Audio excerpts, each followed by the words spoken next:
I have this YouTube channel that I use for my books. I put here trailers and some sample chapters, but I would like to say also something about myself and about history sometimes. And I was thinking about sharing my testimony, but I would like to start more broadly because I have some friends that live in USA, and I know that the testimonies of people there are often very different because people are more surrounded by Christians and they often go to church, and then comes a point when the faith becomes very personal for them.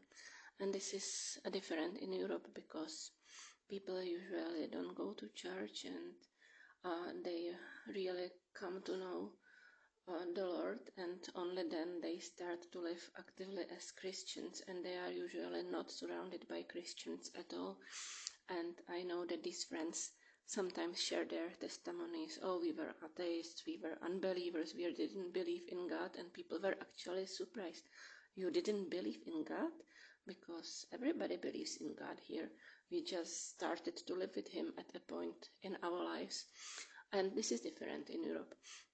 And when I imagine the map of Europe in front of my eyes, I would say that the south you go in Europe, the more probable it is that you will find a Catholic country.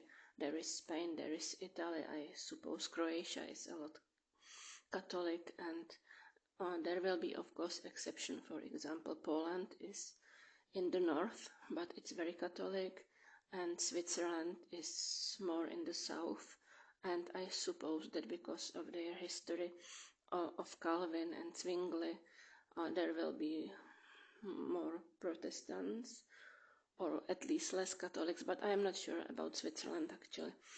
And in Europe, there are, of course, sometimes just traditional Protestants, but it's not so often, and it will be probably more often in the northern countries like Norway, Sweden, because people were signed in the state church automatically for a long period of time, and there you maybe could find people who would say, oh, I am a Protestant, but they wouldn't be really born again. But in many countries this is not this way, and when people are born again, they usually are Protestants. But I don't want to say that every born again Christian is a Protestant, but there will be a very, very little group of people who say we are Protestant, but it would be only a tradition and they wouldn't really know God. And there are countries that are exception to this. In history, Germany had a very different approach to faith than other countries. It was separated in many small parts, and it wasn't Germany at the time, of course, but they had this rule, if I say it correctly, eius regio, eius religio. If the landlord was a Protestant, then the subjects should be Protestants too, and if he was a Catholic, there should be Catholics too. And then there are, of course, countries that had many Protestants in the past, but there were some persecutions, and today there are much less people who really know God. And one of these countries is certainly France, because there were waves of persecutions of the French Christians in the past. And of course, it was the Kingdom of Bohemia that was the cradle of the Moravian Church. And there was actually a connection between Waldensians who lived in Savoy, that later became French territory, and the Moravian Church. They were dealing together, they were negotiating about cooperation, but at that time the bishop who was dealing with the Moravian Church, and it wasn't in Savoy, of course, he must have been in Austria, he was burned at stake, and they had this friendly connection, but because of this persecution, they didn't develop a relationship further. But at that time, people sometimes mixed Waldensians with the Moravian Church. But I don't think this is the problem nowadays. The Moravian Church is much more famous. And sometimes people think I am French, but I am not French. But I'm much more closer to the spiritual inheritance of the Moravian Church, actually. But because of this connection, I put some of my books in the French environment. And in the past, there was a big persecution of the Moravian Church, and I should say they never called themselves Moravian Church. This name came only later. They called themselves the Unity of Brethren, Unitas Fraterum, in Czech it's Jednota Bratrská. And maybe I should start even further in history. You probably know that the three main early reformers were Waldo, then it was Wycliffe, and Jan Hus. People sometimes call him Jan Hus in English. I don't mind that people translate first names, but the pronunciation Hus is really very strange, because Husa is a word that means goose, and he was from Husinec.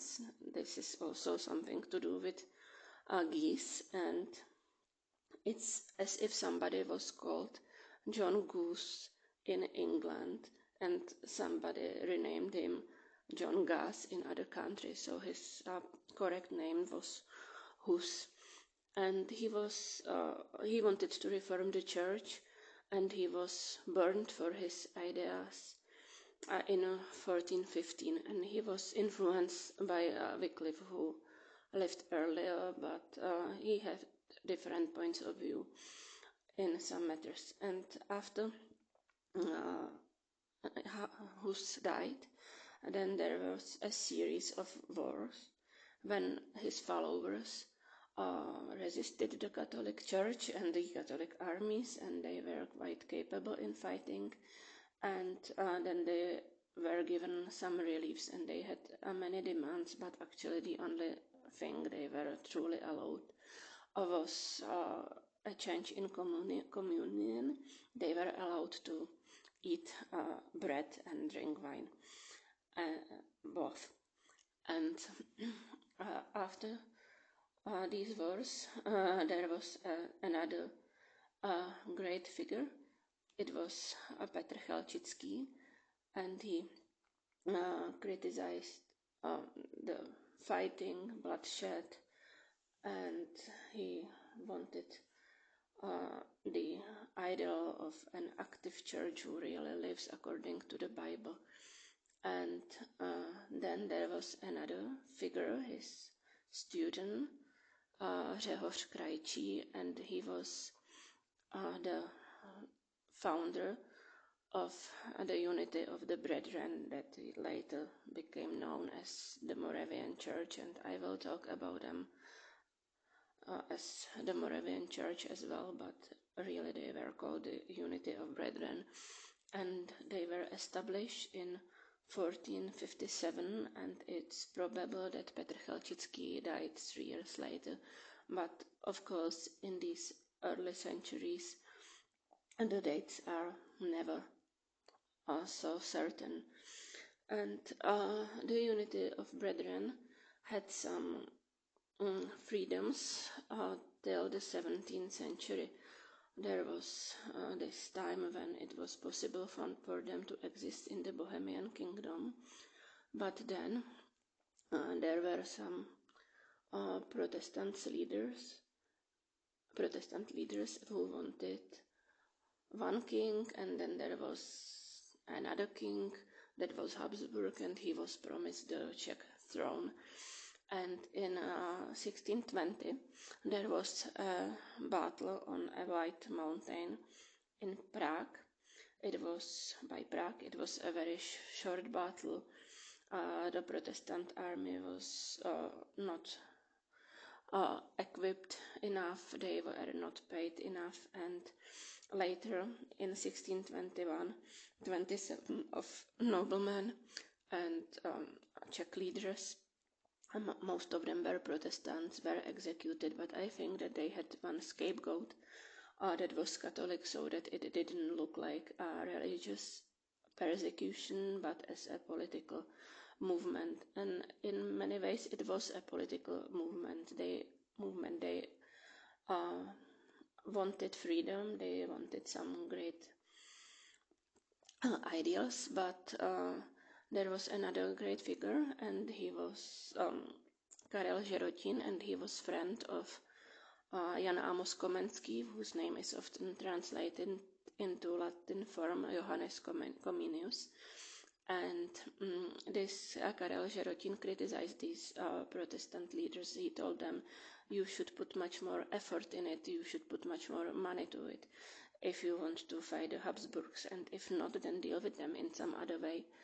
And he was actually one of the people who was allowed to stay in the Bohemia later, but it doesn't matter. After these executions, there was, my goodness, in 1621 the people were executed, and then there was another persecution of the leaders of the Unity of Brethren, and in 1627 and 1628 there was another decree that said that everybody had to become Catholic, and the country was joined to the big Habsburg monarchy that later was called, I don't know the right English name, but it lasted till the end of the First World War, and many Protestants had to flee for their freedom to other countries, and in history many people fled to Holland, and I don't know what's the present situation in Holland, and they often fled to England. And in England the situation is really different. There are many more Protestants, there are churches everywhere, and I lived in England for 1 year, and I was surprised by the amount of Christians everywhere, because it was so normal to go to the church there, and it didn't feel weird, but in my country it really feels weird. And I was actually speaking about Comenius, and in 1655 he published a book about the persecution of the Czech Church, of the Bohemian Church. And in 1655 there was a brutal massacre of the people of the Waldensians that lived in Savoy, and Comenius wrote about this massacre as well, but unfortunately I think that the news were very fresh at that time, and he didn't have full details as for the date, because I have written a book based on his description. It's called David's Awakening, and it's a story of a young man who hates Christians and who despises faith, and that later he is in trouble. He meets Waldensians, they help him, and later he comes to faith and he witnesses this massacre. And Comenius wrote about the massacre actually as if it took place in January, in harsh winter, and I have described it this way in my book. And later, when the book was about to be published, I studied Waldensians more, and I learned that the main massacre actually took place in April 1655. So I have this mistake in the book, but I have left it there, and I just put the correct dates in the foreword.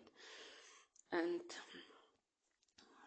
because of this relationship of the Moravian Church to the Waldensians, Comenius put it in his book, and I use it, and I have actually written also another book about the persecution of the Bohemian Church according to his works, but it's not translated into English yet.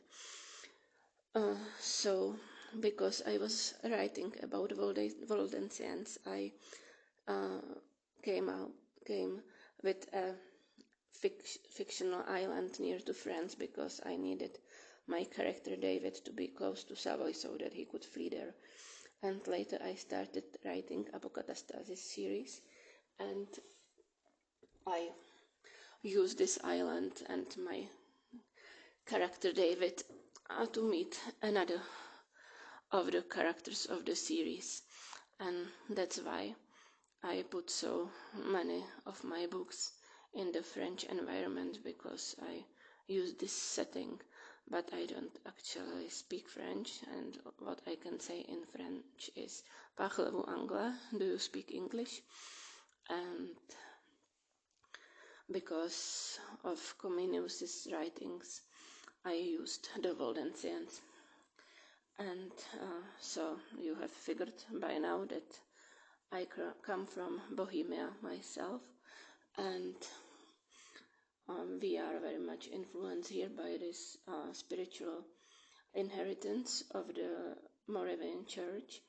But of course, nowadays, very little people believe in God here, and the number of Protestants in the Czech Republic is about 0.5% of inhabitants. It's about 65,000 people in a nation that has almost 11 million people, so we are really very small countries, smaller than many big cities around the world.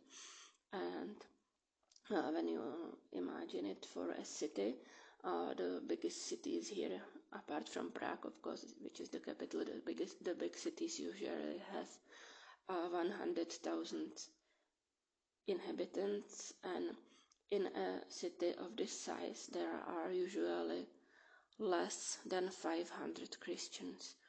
So when I was growing up, I really didn't know any born-again Christians for a very long time, until I was 15. But I will share my testimony in some other video, because I really don't want to make it long, but I wanted to answer the question where I am from and why I use this French setting, even though I am not French.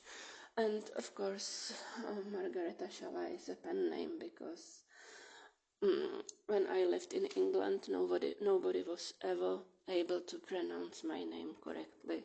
Nobody was able to remember it. So it's not that I want to hide my identity so badly, but when you translate my name, the closest equivalent would be cottage, and cottage is a kind of cheese, and I didn't want to be connected with cottage, so I actually was looking for a translation of the word cottage, chalet, shack, or something like that, and I had this French setting, so I thought it would be nice to use this international name that has a meaning in French, it has a meaning in English, and it's close to my name, and people would remember it.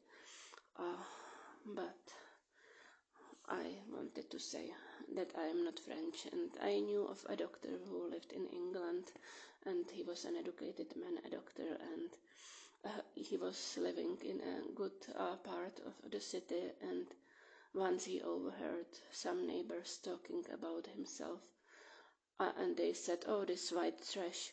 And I understand that some people really look down on people from Czech Republic, Poland, and these nations that often like coming, for example, to England for work.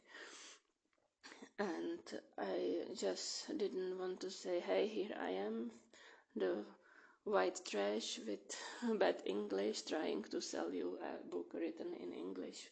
But I'm not offended. I think it's rather sad. You know, in the Czech Republic, we have Charles's University in Prague, and it's the 5th oldest university in the world, and there are educated people all over the world, and there are stupid people all over the world, and to look down on somebody because of nation, I think it's really immature. And I studied at this Charles University myself, and I studied humanities, and of course there was much more than history.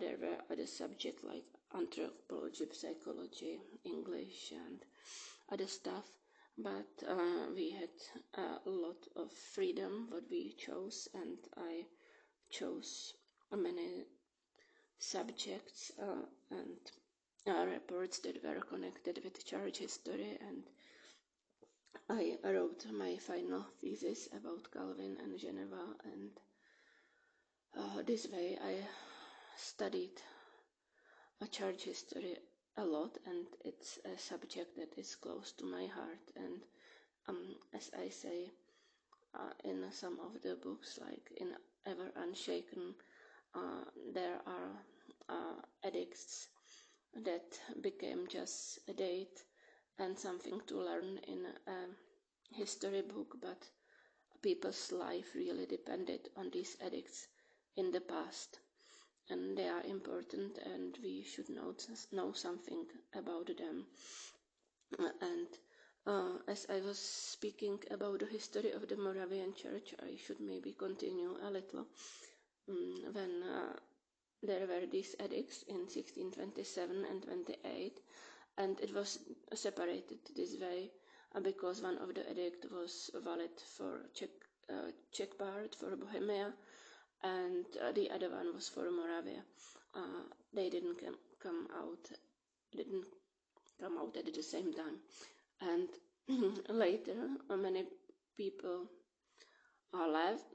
left, but many people also stayed here, and they believed in secret. And much later, some of them fled to Germany, to a city that is called in Czech Ochranov, and in German it's called Herrnhut, and it was on the land of Count Zinzendorf, who was supporting the Moravian Brethren, and this was the very important point in the history of the Moravian Church, because it's actually the point where it became very active, and when they sent missionaries all over the world, and there are many documented stories about this effort, about people who went to Africa and to really remote parts of the world, and this was probably their best period when they lived on the property of this count. And I actually live quite close to borders and to Ochranov, to Herrnhut, and it's a very lovely, cozy, small city, and it's definitely worth visiting if somebody can come to this part of the world. And after the persecution of the unity of brethren, there was a time that in the Czech history that is called the Dark Age, and actually the Czech language almost disappeared because we were for such a long time part of the Habsburg monarchy, and even the educated people often spoke German, and later there was a revival of the Czech language, but it actually was difficult, and they had the Bible that was published by the Unity of Brethren in the latest final version was 1613, but it was published actually even before this, in the 16th century already. And when they tried to revive the language that was already dying, they went back to this Bible, and it caused some linguistic problem in the way the language is today, because the language developed itself, and now we have to write in different way that then the people speak, but it's not as in English. It is a different problem, but it doesn't matter. So it's sad that some of the nations who have really glorious history as for reforms are today very atheistic, and there are really very little Protestants these days. And of course Czechs in general are proud of Jan Hus, and the day of his death is a national holiday. And it's maybe even sad because it's in summer. He was martyred on the 6th of July, and then people have a day off and they make a barbecue on a day when he died at the stake. So in general people have to study him, they have to study Komenský and the history of the church and of this nation, but it's just history and tradition, and perhaps some people are proud of it, but it doesn't really mean anything personal for many of them. So this is what I wanted to say about Europe, that so many people were persecuted, so many people had to flee, that very little was left here. And of course there was even the era of communism, and it didn't help either. And these days there are really small churches in Europe, and there are not many of them, and the only exception might be Hungary, because there is one mega church in Budapest. It had about 20,000 people the last time I was there, but that was many years ago, and they had some translation in other languages, and it was a very interesting experience to see thousands of people gathered in one place. And I don't really know if there is any other church in the whole Europe except from Budapest that is so big. So this is what Europe looks like these days, and that's why our testimonies are different. We don't often meet Christians, we are not surrounded by them, and we come from an unbelieving environment, from people who are atheists, and at one point some of us meet God, but as the percentage is very small, it also brings some other problems. The churches are so small and there are so very few people that it's actually, for example, very difficult to get married, and when you really don't want to compromise, it's even more difficult. And this way I personally got married when I was 36, because I wasn't able to find anybody for a very long time. But this is another story, and I will stop here and I will continue some other time.